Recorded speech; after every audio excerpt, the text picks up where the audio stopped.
I'm all out of statements, so we will open it straight up to questions and let Mr. Nesbitt go first. We'll take the next question, please. I tell you, I really appreciate you guys that are here today. I thought we had a pretty good one on Monday, and we'll continue to try to build a great working relationship and try to get you as much information as possible. So with that, let's get started. Today, practice number 15, halfway over. Ended up having 1 two-a-day, but the two-a-days in the past where everybody looks forward to camp ending, I think are long gone. We got uppers practice today. We will go full pads live tomorrow. We will go scrimmage Saturday morning, and then camp ends. Guys will move into dorms, and all the students will be back, and then we will have the luxury of practicing a game week, have a mock game next Saturday, and then the real thing the week after that. So where we stand right now, I like where we're at. We got pretty much everything in.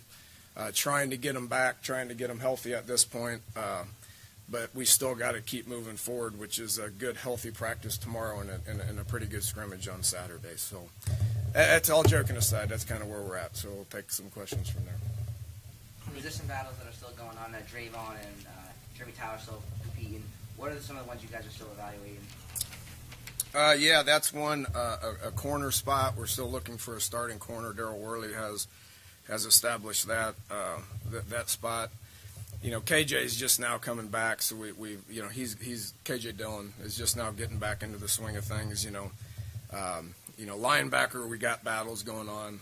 We got guys that Brandon Golson's going to be in a green jersey again today. Should get cleared full go here in about another week. Kwiatkowski's been out for about a week, so that's let Al Benton and Edward Muldrow get a bunch of snaps. So what the rotation is going to be right there, I don't think we know yet. Same thing that's happening on the D-line. I think we're a good solid 2 deep on defense. I just don't know who the starters are, and I don't know what the rotations are going to be yet. Stuff, you still figuring that out? Still figuring it out. Dream has had a good day a couple days ago. And the same thing is going to be there. Whoever we put down on paper as far as who the starter is, I don't think that's going to be an indication of how many reps they're going to get. Whoever gets the hot hand, whatever our game plan is going to be, those guys are versatile. They can do different things. So, everybody wants to see the starters who we march out there, but I think what's probably more important to that is how many snaps they're going to get throughout the course of a game. Don't know the answer to that yet. I'm sure after a 4-8 season last year that you evaluated everything. I assume also you evaluated. Appreciate the reminder there. Evaluated camp in that too. Thought we moved on from that. Did you make changes from camp last year to this that you felt were necessary, or you felt that was okay? To answer your question, yes. Everybody kind of has the same amount of days that they can tackle and have live contact and all that, so which is about the same amount that we did last year. I tell you what we changed this year more than anything was what's going to happen next week.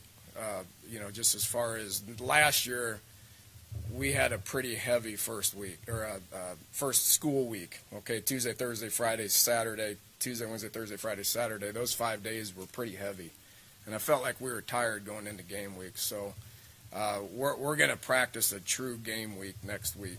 It'll be just like it was, just like it'll be the next week as far as a heavy Tuesday. We're still going to put pads on and practice Wednesday, but then we're going to teach them how to practice Thursday, how to practice Friday, how to travel Friday, and then how to have a game day on Saturday. So I think that will get our legs underneath us a little bit better. Not to dig up the past again, but last year was the first year your offense didn't work. Wherever you've been, you've had certain milestones, certain markers you guys have been able to hit. Right. From your perspective, how frustrating was that, and did you guys learn anything about yourselves as coaches going through that last year, you and Shannon? Yeah, it was miserable. I think Tony and I were talking about this the other day, just those dynamics I don't anticipate ever happening again in the next 30 years of coaching, or however long I'm fortunate to be able to coach. You had 3 new coaches that had never been with us before. Had the issues at quarterback that have been very well documented. You had 6, 7 skill kids that had been in the program for their first year. It's just a dynamic that's not good. You know, I thought we did a pretty good job up front of holding it together with some older guys, but just the timing, the continuity, the chemistry just wasn't there. So, you know, we and then just looking back on it, I mean, you just sit there and you study what we did and what the plays are, and you try to make some changes, which we do each and every year. And with that said, I think we're way ahead of where we were a year ago. You know, time will tell how it is. Follow up to that, the guys had said this camp seems a lot more relaxed from their perspective, offensively speaking, that they're a lot more comfortable, and it seems like you guys are a lot more comfortable with them because of it. Well, there's familiarity with everything, with personnel, with coaches, with the scheme. You know, we know who our starters are on offense. We know who's going to play. Those guys know what the offense is. We're not teaching them what to do. I mean, we were teaching guys what to do game 8, 9, 10, 11 last year. So at this point in time, offensively, we're not teaching anybody what to do. We're just trying to get better at what we're actually trying to get accomplished. It's all technique and, you know, just they're learning nuances of where they're supposed to be and how they're supposed to get there, as opposed to telling them where to go and all that. So it's just a big difference, night and day. Is the pace and the tempo of the offense where it should be right now? Yeah, I'm very happy with it. We worked 2-minute the other day for the first time, and it was like we'd been doing it all along. The worst thing that you can do when you kind of stink on offense is go fast, because then it just stinks real quick, you know. So, you know, I'm very fortunate, or very, very comfortable with able to go as fast as we want to go right now, because they understand what they're supposed to do. How about the offensive line? Last Saturday, Coach Cook said that he had 5 starters ready to go, but he was looking for 7 or 8 guys. Has anybody progressed up the table this week?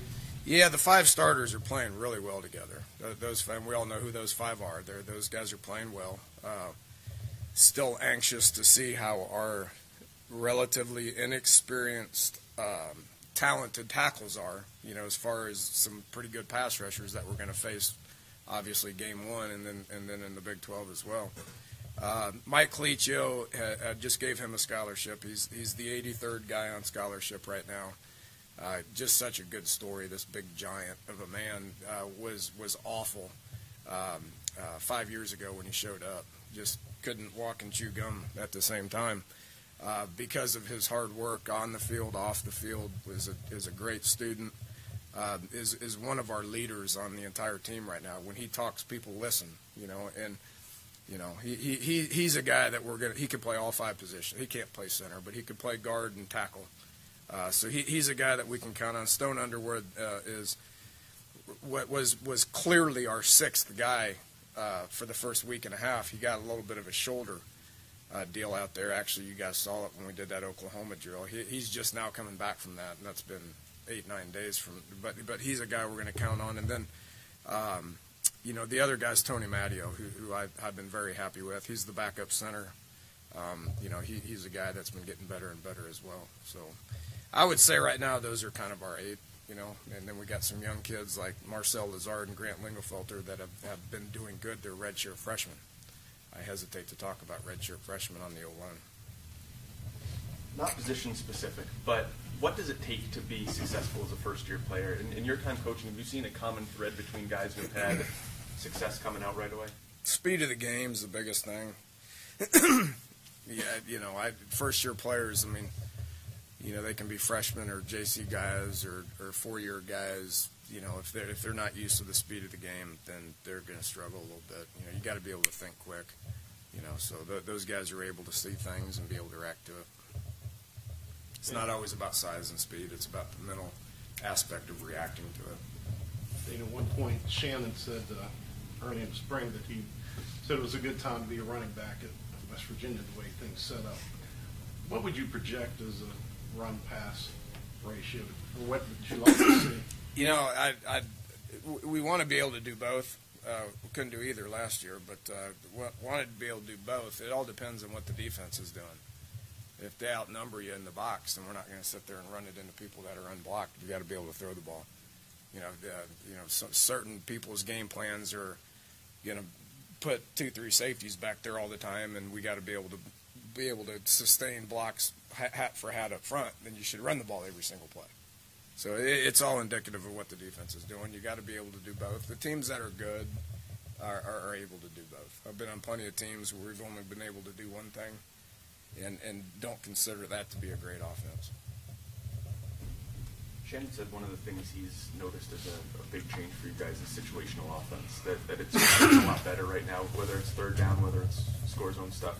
Have you seen a big change there, and how much of that is just maturity, year two, that experience there? Yeah, you're talking about offensive efficiency is what you're talking about. We were middle of the pack last year, offensive yards per game, yards per play, middle of the pack last year. But at dead last in the stuff that matters, which is third downs and fourth downs and turnover margin and score zone rate.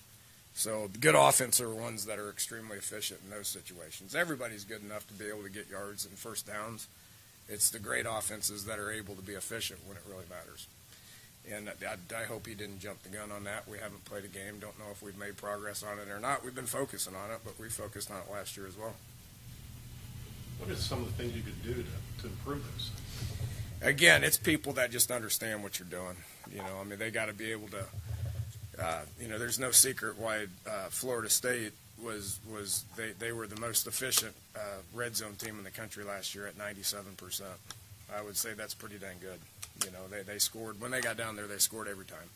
So that's just being able to understand the offense, being able to execute when it gets hard, and it gets hard on third downs. It gets harder on fourth downs. It even gets harder when you get closer to the goal line. So being able to execute efficiently when things are extremely hard is what good teams are made of. And we had our problems defensively at that too. I thought we were pretty good defensively just in playing defense. We got better. But when it was third down, weren't very good. We were last in the league in third down defense, if I'm not mistaken. We got to get better at that. We got to get better in critical situations. And you got to look at your 2-minute offense, you said, right? First time. You sound like you know a whole lot about what you guys can do offensively, but that was the first time you did that. Are there still yet things that you have not worked on you want to see, or you're curious to see that you'll soon take for a spin? We've covered every situation at this point. At this point, 15 days into it, we've covered every situation. I am not saying we're good at every situation. I'm saying we covered it. 2-minute was something we covered a couple of days ago. Because of how we've been practicing, I didn't think that we would have a problem with being able to do that. I mean, we've done. You guys saw an up-tempo period that we did. Part of that period is just call plays and as fast as you can. Because it does two things. It puts people in opportunities that they have to play 5, 6, 7 plays in a row, and they have to be able to think when they're dog tired. So we're getting them in game shape, and we're putting people in situations where they don't have time to think about it. They just got to react to it. Okay, so even though that period may look bad at times, I'm okay with it because of what we're trying to get accomplished in that specific period. So when we went into the 2-minute, we're taking it a step further where they have to know the situation. They have to know when to get out of bounds. They have to know when to clock it. They know when they can huddle up. They know when they can sub. So we're able to get up on the ball and snap it as quickly as we possibly can and get plays called because we've been practicing that. We just had to look at the situation as far as, how much we were down, how much is on the clock, that sort of thing, which we responded to that pretty well. Dane, have you settled on the number 2 quarterback? Paul's looked good. He's been getting reps. He's obviously the most game ready. Haven't made that decision for sure. William's a guy that's going to continue to rep.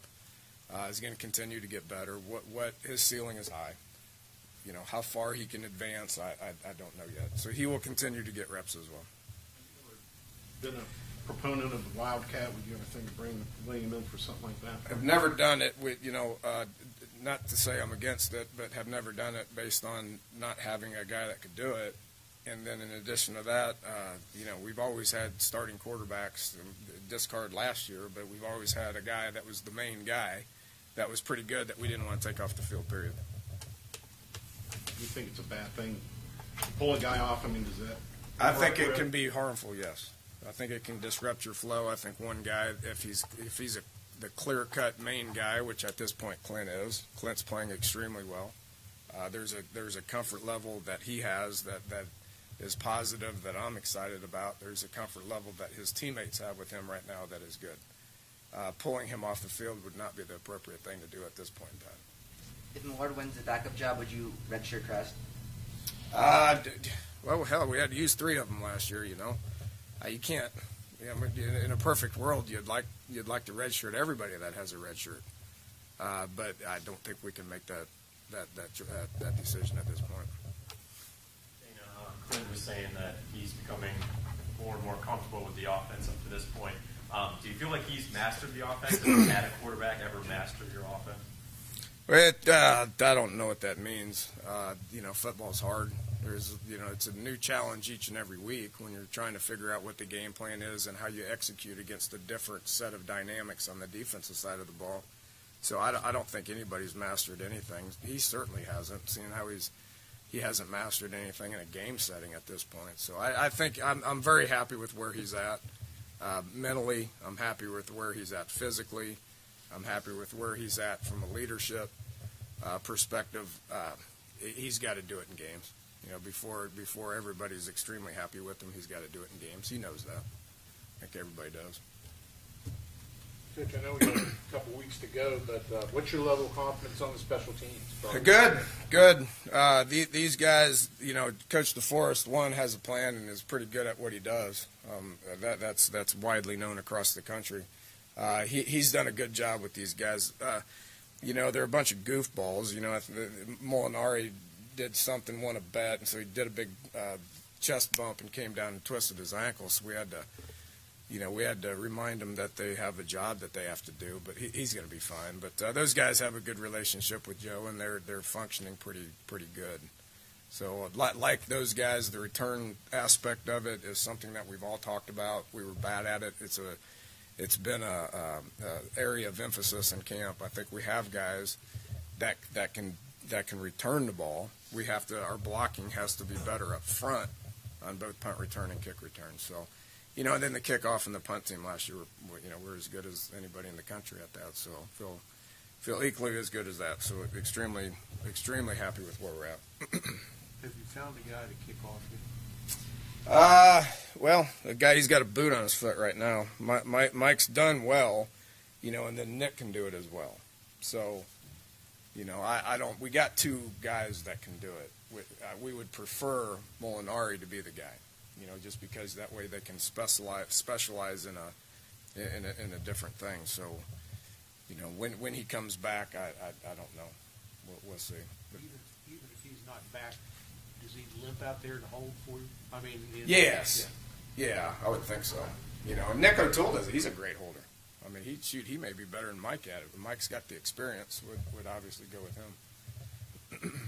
That's one area that I got a lot to worry about. That's one area I don't feel like I really need to worry about it too much.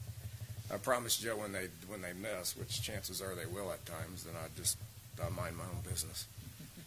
I know you joked about comments getting taken out of context. Did you have to talk to the team about that at all? I mean, did you pull the guys aside and say, "Look, this is what I meant," in terms of comment? We have sessions like that, obviously, and we try to educate them. Mike do a great job of educating them as far as what they say, and I think we got good kids that understand, what realities are and what you pay attention to and what you don't. You mentioned injuries other than, I guess, Marcellus, maybe Jared Barber. Anybody else that you're worried about for the opening? Yeah, Barber's not going to be ready. It's unfortunate. He's such a good team leader. He will still have that role as a leader. He gets down there and coaches the heck out of the linebackers. I mean, he's a great kid to have around. If he doesn't get back to where he's able to play this year, then a year from now he's going to be excited about being a fifth-year senior, and being able to graduate with 25 of the guys that he came in with. So, if he can't go, then he won't. Jackie's out, and other than that, there's some day-to-day guys, that the list grows and shrinks every day based on the previous practice. But at this point in time, those are the only 2 that have been strictly ruled out. Have you guys started talking about Alabama at all yet? Not yet. We'll start Monday. my theory on this thing is it's been this way forever. Is get to where you break camp on Saturday. And at that point in time, the kids are excited about moving into their dorms, and all the females are running around campus, and they will have an academic meeting on Sunday night. We have Women's 101 on Saturday night. Y'all are invited to that. And then Monday they start school, so that's their off day. So we will sit in meetings for 12, 15 hours and begin our initial preparation for Alabama, which is still 2 weeks out. At that point, still 2 weeks out. Dane, did you ever think of the challenge of going against another coach, in this instance, Nick Saban just got a book saying he's maybe the greatest ever, and personally, do you like that kind of a challenge? Do you think about it? Well, I think every coach likes that kind of a challenge. I mean, his body of work speaks for itself. I mean, we'll talk more about it here when they're actually, right in front of us. We'll talk more about it as in the media. But I'm fortunate to be able to go against a bunch of good quality coaches, and have been that way for quite some time. So, be a challenge, but yeah, we look forward to challenges. So they can play right away, but is Lewinsky a good example of why that isn't right for everybody, especially on the line? Just the way he looks and the way he's kind of built himself up, maybe just in the past year alone. Yeah, and I think that has something to do with the position he's playing too. When he came in, we're going to redshirt Sylvester Towns, and this is why. One, we're able to do it. Offensive line is the hardest position to play. It's the most challenging position to play. Glowinski coming in, there was many a days when we had our Sunday night football stuff where I looked at him and it was like, boy, did we make a mistake here. I mean, he couldn't play 2 or 3 plays in a row and was breathing hard, struggling. I mean, he just did not look good. Going into his junior year, you could see the improvements that he made. Going into his senior year, he's as good of an offensive guard as I've seen. I mean, he looks great. He's a great kid. He's a great leader. He's great academically. Is exactly what you want. Just wasn't quite ready. I think that has a lot to do with what the actual position is. I think Dale Wolfley in the back can attest to that. Offensive line is pretty dang tough.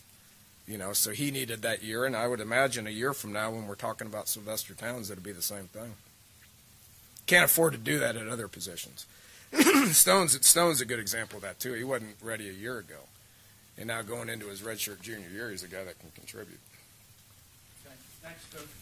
Appreciate it, guys.